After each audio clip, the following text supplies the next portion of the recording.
Le livre Un après-mine imprévu est issu d'une recherche qu'on a réalisée avec mes collègues dans le cadre de la MSH, Maison des sciences de l'homme Lorraine, 3 géographes, une psychologue et moi qui suis historien, pour évoquer cet après-mine imprévu, c'est-à-dire qu'est-ce qui se passe après la disparition d'activités minières dans une région où on veut réinstaller de l'industrie qui travaille avec ce qu'il y a dans le sous-sol, et en l'occurrence ici avec le gaz. Et donc on a essayé de voir comment les populations percevaient ces projets de réinstallation industrielle dans une zone où ce n'était pas prévu. C'est pour ça qu'on a appelé ça un après-mine imprévu.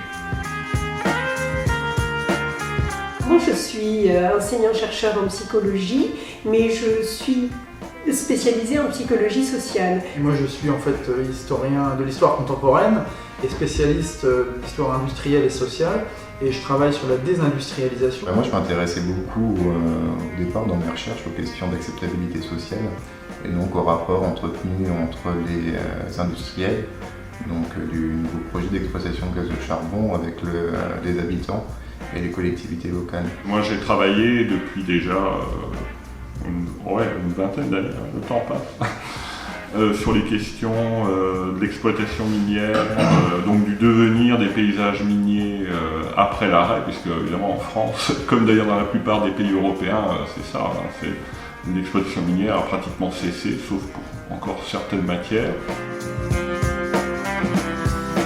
En premier lieu, de poursuivre un premier travail que nous avions fait et qui avait été réalisé 4-5 ans au préalable, qui portait sur un projet que l'on avait appelé Gaz Houille et qui était finalement le projet initiateur de la rencontre entre chercheurs d'horizons différents. Le deuxième objectif, qui n'a peut-être pas été avoué par tout le monde, c'était le plaisir qu'on a eu à travailler ensemble dans un premier temps, qui a été très constructif. Et on a travaillé aussi avec un collègue du laboratoire Géoressources qui a contribué, mais très naturellement avec nous, et qui a diffusé quelque chose de tellement positif qu'on a eu envie de continuer. Je crois que l'objectif c'était ça, continuer à partager un travail ensemble.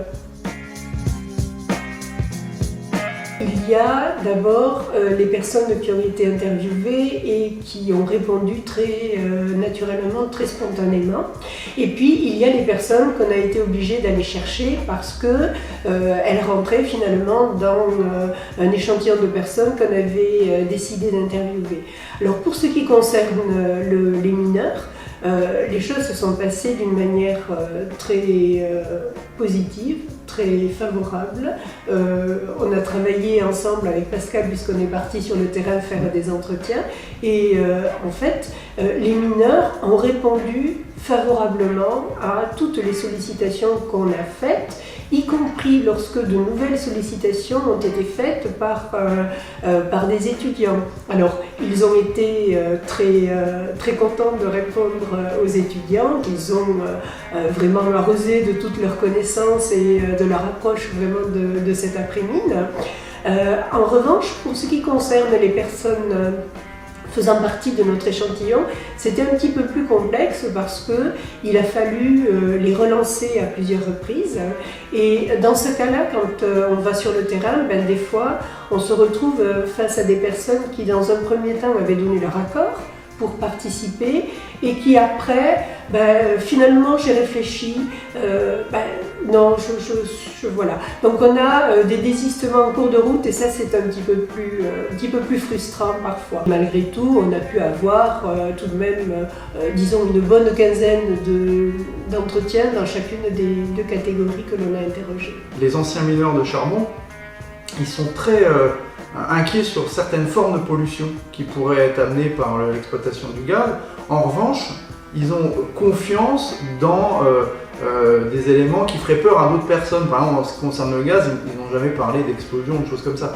Alors, l'autre groupe interrogé, c'est des gens qui ont une moins bonne connaissance technique, donc ils ne se posent pas les questions au même endroit. Et ça, c'était intéressant. Et moi, j'y avais pas pensé au début. Je ne pensais pas qu'on aurait, notamment chez les mineurs, cette distinction entre les effets, différents types d'effets d'une réexploitation du gaz, qui sont très au courant de ce qui se passe. Puis ils ont une expérience, ce que disait Marie-France, c'est une expérience aussi de travail qui fait qu'ils savent de quoi ils parlent, y compris un mineur qui était vraiment quelqu'un qui est un écologiste militant et qui avait des arguments qui étaient un peu différents de ceux qu'on retrouvait dans le groupe des gens qui connaissent moins bien la mine. Tout en l'associant avec eux, c'est un écolo, mais c'est quelqu'un qui, par son travail de mineur passé, a une approche encore originale de la vie sur l'exploitation du gaz. C'est quelqu'un qui a travaillé, qui a une expérience de travail souterrain dans les mines de charbon de Lorraine et qui est totalement opposé à l'utilisation d'un gaz qui produit du CO2, etc. Voilà, son approche, elle est là. Et c'est pas tellement, on aurait attendu de sa part qu'il nous dise des choses sur le danger, etc. Mais pas du tout. Alors c'était un peu curieux parce qu'il était, son expérience de mineur finalement, c'est pas tellement ça qui motivait son opposition au projet. Un peu décalé, quoi. On attendait plus ça des gens, des résidents. Enfin, voilà, mais lui, non, il n'a pas dit c'est dangereux, etc. Non, c'était une opposition à l'utilisation de quelque chose qui est pas décarboné. On n'a pas seulement écrit dans notre coin, ça on l'a fait, bien sûr, mais on a aussi beaucoup échangé. Parce qu'on a dû, il y a eu des changements de cap, etc. Enfin, on a refait des choses, il y a un cheminement avant d'arriver au résultat terminé. Très sympa, très enrichissant. Oh, de toute façon, Pascal, je connais depuis assez longtemps. Et puis Marie-France, je la connais depuis le projet Gazouille. Ma thématique sur l'acceptabilité sociale, c'est une problématique qui est pas mal étudiée justement dans le cadre de la psychologie sociale. Elle m'a accompagné, elle m'a donné pas mal de conseils, aiguillé. Donner des articles intéressants. Donc, au-delà du travail sur le bouquin, ça m'a beaucoup aidé, même dans le cadre de ma thèse. Ça a été un à côté, mais qui m'a pas mal enrichi après dans le cadre de mon projet. Donc, non, c'était chouette. Dans les sciences humaines, on emploie souvent des concepts qu'on emprunte à une autre science. Par exemple, les historiens vont parler de résilience, qui n'est pas vraiment un terme d'historien, mais qui est plutôt du côté des psychologues. Voilà. Et donc, ces éléments-là, c'est bien de les employer pour notre discipline, mais c'est aussi bien d'avoir des spécialistes de la discipline dans laquelle on a piqué ces concepts. Et moi, j'ai trouvé que c'était intéressant pour ça. Idem pour la géographie. On emploie, les historiens utilisent des éléments de la géographie, les géographes utilisent des éléments d'histoire, et tout ça, je trouve que c'est intéressant parce que finalement, on se recadre sur l'utilisation des concepts, et ça, c'était vraiment très bien. Et c'est vrai qu'avoir sur une thématique assez précise, l'interprétation et l'expérience et les protocoles d'approche en fonction des différentes disciplines, ça a été quand même assez enrichissant. Même si on est dans la même discipline, des fois, c'est aussi presque de la pluridisciplinarité. Si on appartient à des écoles différentes. On s'est enrichi aussi de connaissances parce que, mine de rien, Pascal, c'est une mine. Donc, dès qu'on l'interroge sur des questions relatives aux minerais, dès qu'on l'interroge sur des questions relatives au patrimoine industriel, bien voilà, il est presque intarissable. Et d'un autre côté, il y avait aussi cette richesse avec Michel, qui, en tant que géographe, nous a toujours quand même fait des comparaisons avec ce qui se passait au-delà de la frontière allemande, et c'était vraiment très très enrichissant. Moi, je trouve que j'ai appris beaucoup, non seulement sur le plan intellectuel, mais aussi sur le plan humain, parce que ça, il ne faut pas l'oublier. Je crois que c'est aussi un des aspects non visibles des effets de la pluridisciplinarité, c'est ce plaisir qu'on a eu quand même à travailler ensemble et à partager, mais sans complexe, me semble-t-il, des informations et des connaissances. Nous, on n'a rien demandé, c'est pas au courant. Je ne savais même pas qu'on avait postulé pour le prix de l'Académie Lorraine des Sciences. C'est vrai que ça, c'était un moment sympathique. Moi, j'y croyais pas. J'ai cru dans un premier temps que c'était une blague, mais bon, connaissant Pascal, je sais que c'est pas ce genre de blague qu'il fait. Il en fait d'autres, elles sont pas meilleures, mais en fait, je crois que si on a eu le Grand Prix de l'Académie Lorraine des Sciences, c'est essentiellement pour deux raisons. La première raison, c'est parce qu'on a travaillé sur un terrain régional.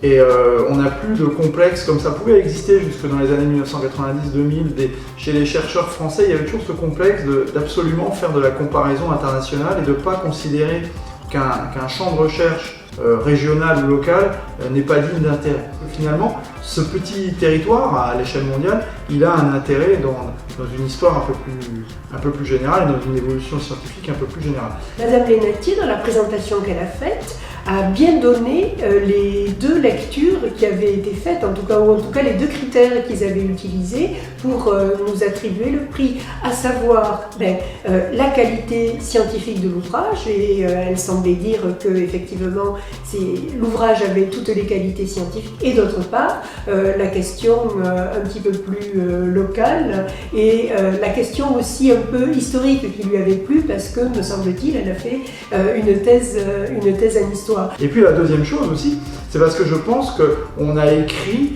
malgré nos appartenances à différentes disciplines, on a écrit un livre qui se lit assez facilement. Il n'y a pas besoin d'être un grand spécialiste de l'histoire minière ou de psychologie ou de géographie pour le lire.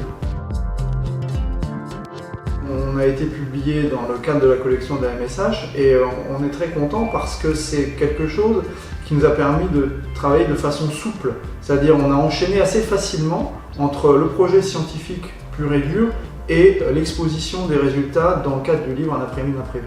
Et je pense que la grande force des éditions de la MSH, c'est ça. C'est-à-dire qu'il y a une grande souplesse. On a un cadre qui nous laisse beaucoup de latitude. Et moi j'ai beaucoup apprécié ça.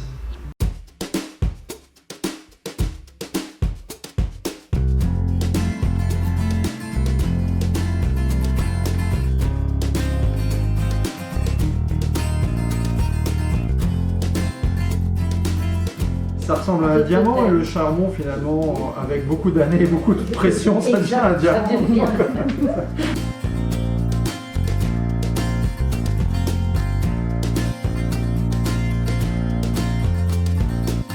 Très bien, vous avez été parfaits tous les deux. Merci.